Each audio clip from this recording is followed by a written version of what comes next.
Facades grim, forbidding, a house is never dry. The windows cracked and grimy, repelling passers-by.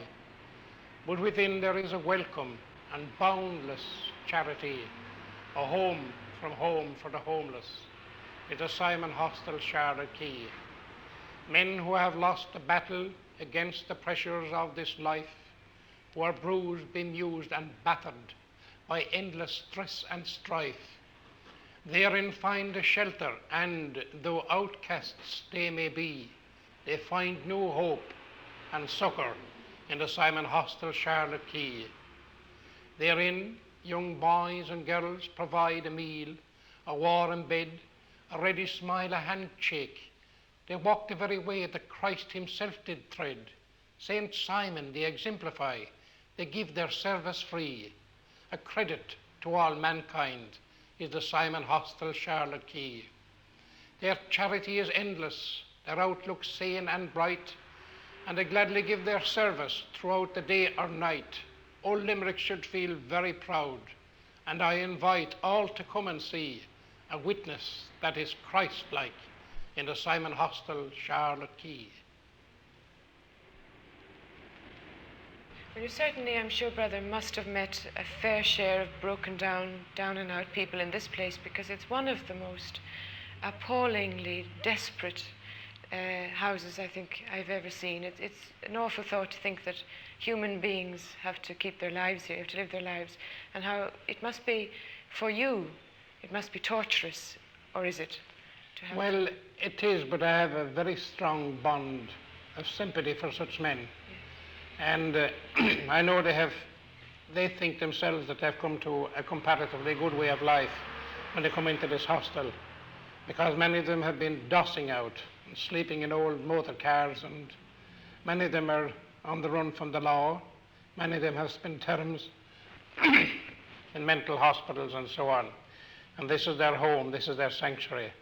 And there is a sense of warmth when they're all here together at night that is beyond description. I count it as a great privilege to come here and work among the poor men, because, as I have entitled my little book of poems there, But for the Grace of God Go I, when I see a man staggering up the stairway here, and as I stand at the door at night admitting the men, when I see each man come along, I see the image of Brother Stephen there, and I also see a facet, an image of our divine Lord himself and of God, man's creator. Certain other places that give help, you mentioned one earlier on, the Morning Star, tend to have a certain number of rules for their down and outs. You know, you've got to do a certain number of things. Yes.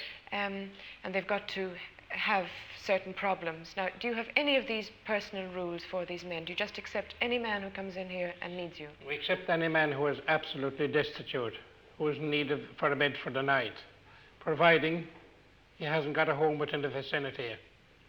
And one very steadfast rule is that they mustn't bring in alcoholic drinks with them. If they have any bottles in their possession, we take them from them at the door and we return them back to them in the morning. And how do you cope then? Because if a man is an alcoholic, he's going to find it very hard for one whole night to do without that drink. So do you have dreadful problems in that area? No, I think he lives in hope of having the drink in the morning, and he knows it's in safe custody. Now, we're sitting at a table which is obviously set for a meal with bread on it and now cups and sauces and the usual plates. What meal is it set for? It is set for the evening meal.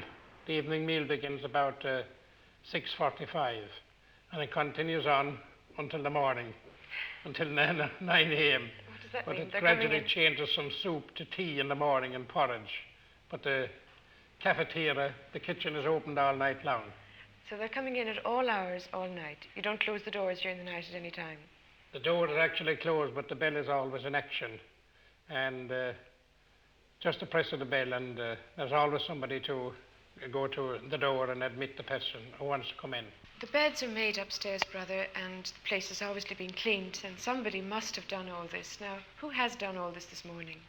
I make the beds with the help of Michael Daly, who is full-time here in the hostel.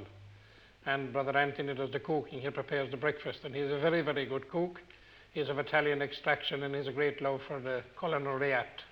Now, it seems very depressing that this is the age of 1974 and we're sitting here in this desperately derelict house with human beings who need this sort of help. And you're giving it because obviously the sort of help isn't available anywhere else. The state isn't giving it. Have you, brother, ever approached the state and asked them for help? We've been promised a new hostel within a very short time. The hostel we are sitting in at the moment is in a very precarious condition. It has a tremendous fire hazard, and the fire chief is very concerned about it. But we hope to have a new hostel within at least a year and a half. We have to find £20,000 towards the building of the new hostel, and the authorities have guaranteed us another 20,000. On top of the 20 that you must have yourselves? Yes, that's right. And if you can't get your 20,000, are you without a hostel? We're confident of getting the 20,000, even if we have to rob the banks.